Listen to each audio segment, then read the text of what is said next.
From Washington, this is VOA News.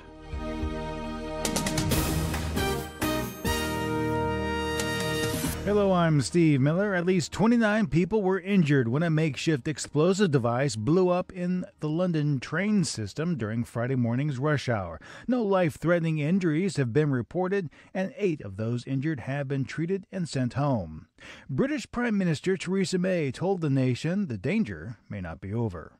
The Joint Terrorism Analysis Center, that's the independent organisation which is responsible for setting the threat level on the basis of available intelligence, has now decided to raise the national threat level from severe to critical.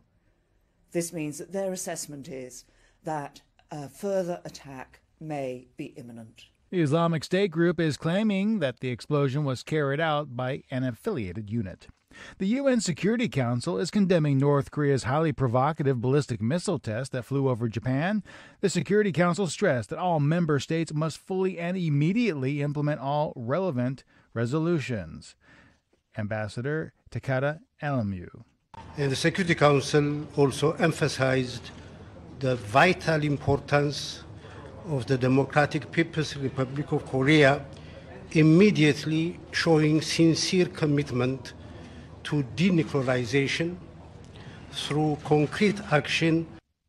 The statement welcomed efforts by members of the Security Council and other countries to promote a peaceful and comprehensive solution to the North Korean nuclear issue through dialogue.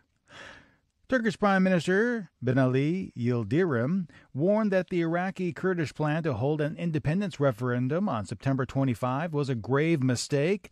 The warning comes days after the Turkish foreign minister told Kurds they would pay a price for the vote. This is VOA News. After more than a decade of progress, the UN warns global hunger is again on the rise. Joe DeCapua has the story.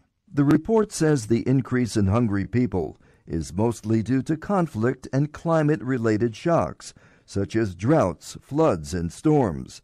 For the first time, 5 UN agencies have co-published the annual report.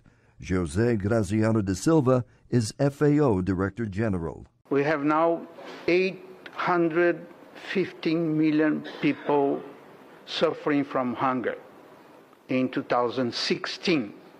Let me highlight that we are reporting 1 year ago.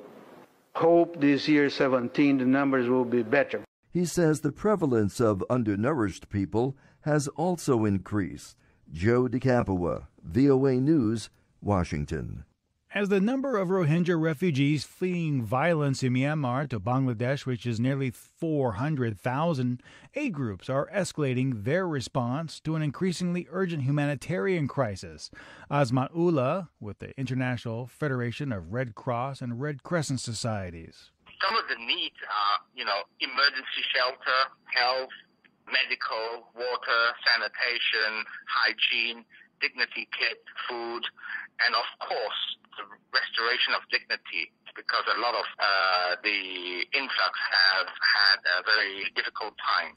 Rohingya Muslims have been fleeing what they say is long-term persecution in Myanmar for decades, but the speed combined with the scale of this latest crisis is unprecedented. This exodus started after insurgents attacked police posts on August 25, killing at least 12 members of the security forces and sparking a brutal crackdown.